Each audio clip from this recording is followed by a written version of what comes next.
Hello everyone, I'm Andy from the Pixel Pub, and I'm here to talk about my top 10 games from 1996. Okay, I usually try to put up these videos on a Sunday. I missed this Sunday because I've been feeling a little bit under the weather, and you can probably still hear my voice. I'm still congested and everything. It sucks, but I like to make these videos, so let's get on with it. Okay, number 10, 1996 is Nights into Dreams. This is the big boy box that came with the big 3D controller and everything. I don't have the 3D controller in front of me because we just recently got through all our controllers and put them away, organized them and stuff like that. Now I'm not digging that bag out, but we got the box here. I was kind of obsessed with this game. I didn't have a Sega Saturn growing up. I had an N64 and a PlayStation, and I just remember seeing ads for this game and like hearing about it. It was made by the same guy who made Sonic, and I loved Sonic, and it was just something alluring about it, the colorful graphics of it and everything, when I watched commercials for it. And it wasn't until several years later that I actually got a chance to sit down and play it, because it is a strange game. It's hard to describe. Like, you play as this knight character, or first you pick up a boy or a girl and they go to sleep and they turn into this knight's character here, and you're running around, you're flying on this 2D plane, but it's basically this big circular pattern, and you can like do loop-de-loops and stuff. And you're supposed to collect all these orbs and free this jellyfish looking thing, and then you collect all these stars in a certain amount of time, and you go back to the jellyfish thing, and then the level's over, and then you fight a boss, and then you move on. It's hard to describe. It's weird. Very divisive game, I think. I think you either like it or you don't. I'm kind of in between. I think I'm still thinking back to my memories of the game before I played it, like thinking how cool it looked and how much I did want to play it, until when I eventually did, I was like, this is weird, but okay, sure. It's a nice little historical artifact, I think, and I don't know. It's still the music and the bright, colorful worlds is still very appealing to me. So yeah, it's number 10, Nights into Dreams. Okay, number 9 is a game that I don't own physically in its original form. I do have a remaster of it. It is Suikoden 1. See, I have the Suikoden 1 and 2 remastered collection here, HD remastered collection. And Suikoden, the series on the PlayStation, is very highly thought of. And Suikoden 2 is very expensive and very well liked. And I played a little bit of it and a little bit of this one. The reason why it is so low is because I haven't beat it and I haven't given it the chance it deserves. I'm going to do it with this. I have played, I don't know, maybe about 10-ish hours of it on the PS3. It was available digitally on PSN. I played some of Suikoden 1 and some of Suikoden 2 on there, and had a good time with them.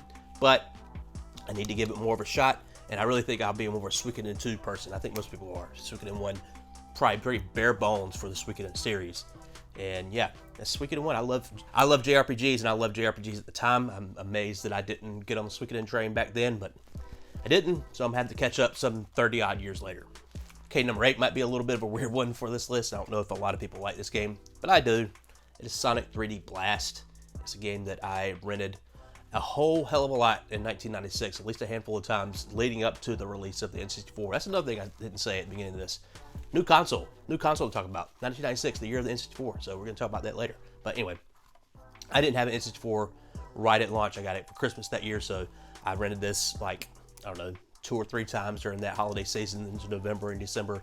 And it's a strange game. It's not 3D. It's an isometric version of Sonic's Worlds, like the big checkerboard pattern and everything. And you basically, the goal of the levels are to collect these birds called Flickies, which was, I guess, an old Sega game.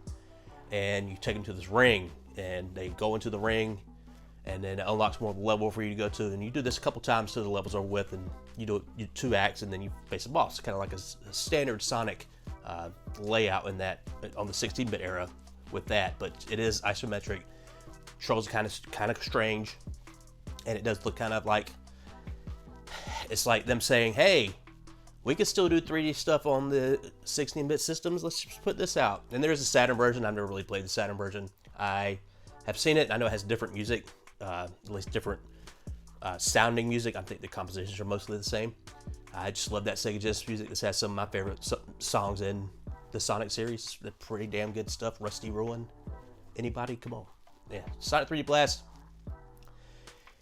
Just reminds me of Christmas time, around that time in 1996. Building up to Christmas, because I knew I was getting N64, and I was very excited, but I was also excited to play this at the time. Okay, number 7 is our first sighting of an N64 game on this list.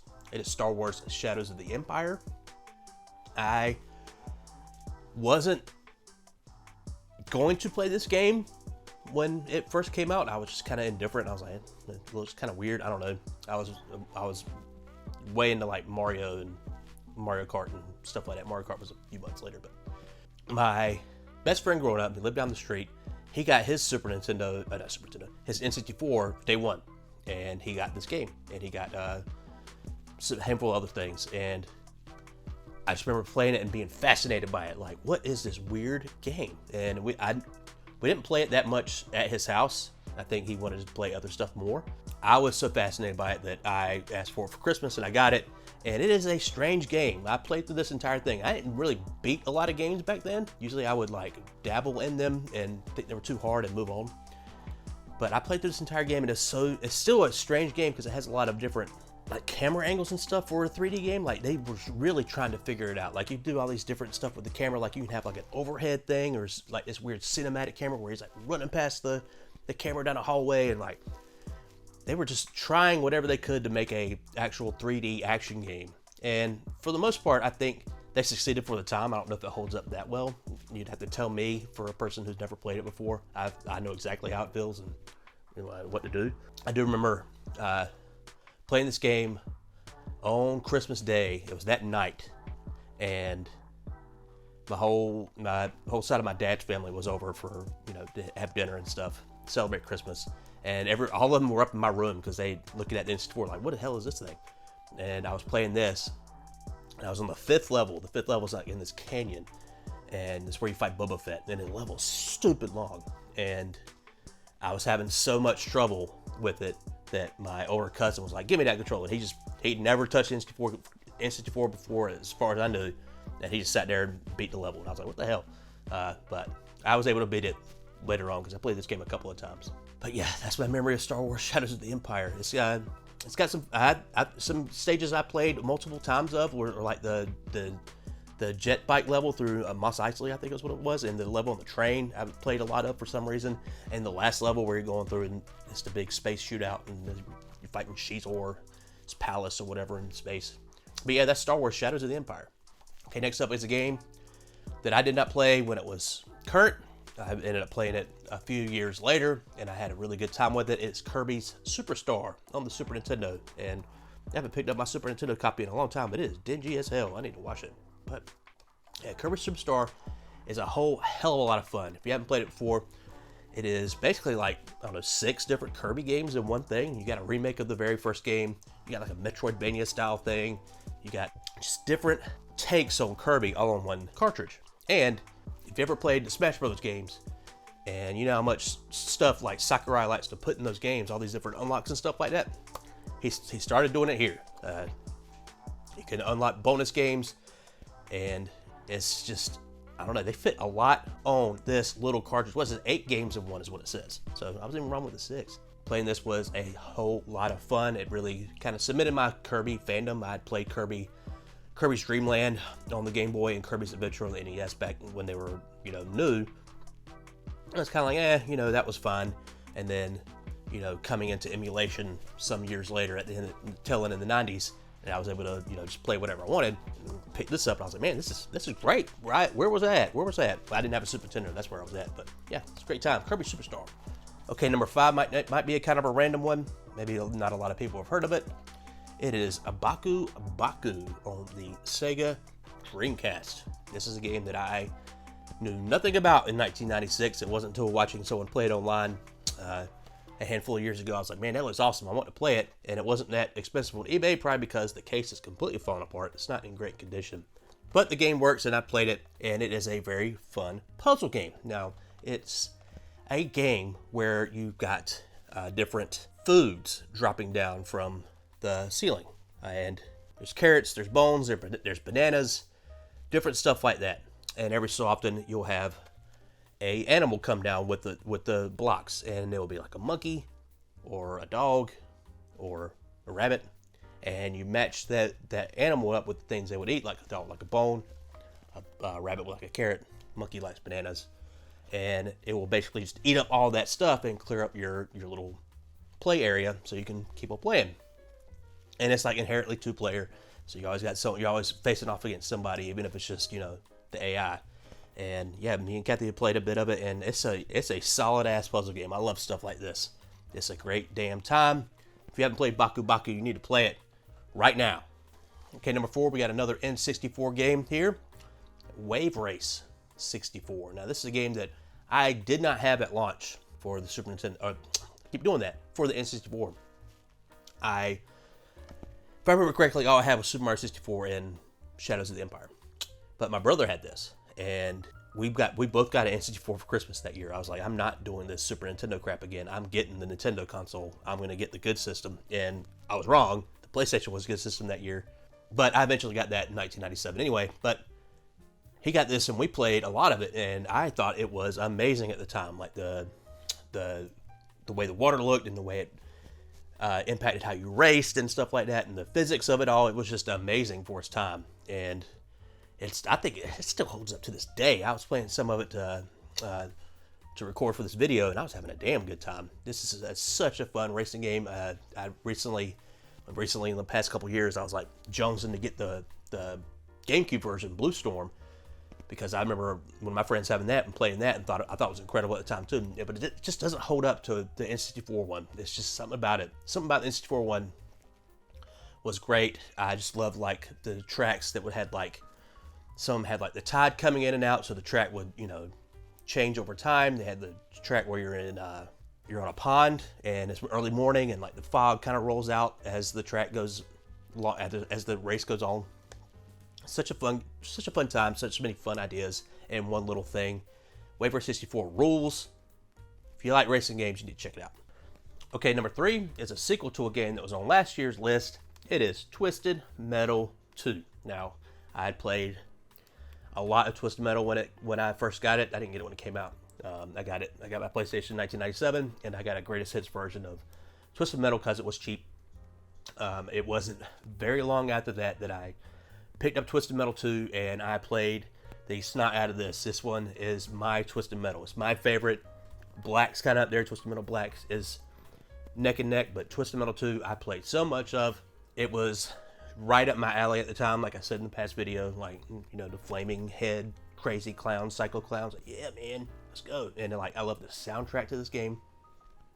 That first song that plays in the LA area, so good. Just a lot of the soundtrack for the Holland level is good. I think it's also a song from like a Jet Moto game as well. All the different characters, all the different new characters that they added, like the Axle guy and the girl in the F1 car, and all the different endings that you can have when you play it, when you play as the different characters, like stuff with like Outlaw 2, where she like goes to rescue her brother in space. It's just what a fun, creative time this game is, and it kind of all went downhill from there from the Twisted Metal series. You won't see any more of these on the PS1 on my list, maybe on someone else's list, but not mine. I tapped out at 2. They had a different developer for 3 and 4, and it's just like, nah, I'm good.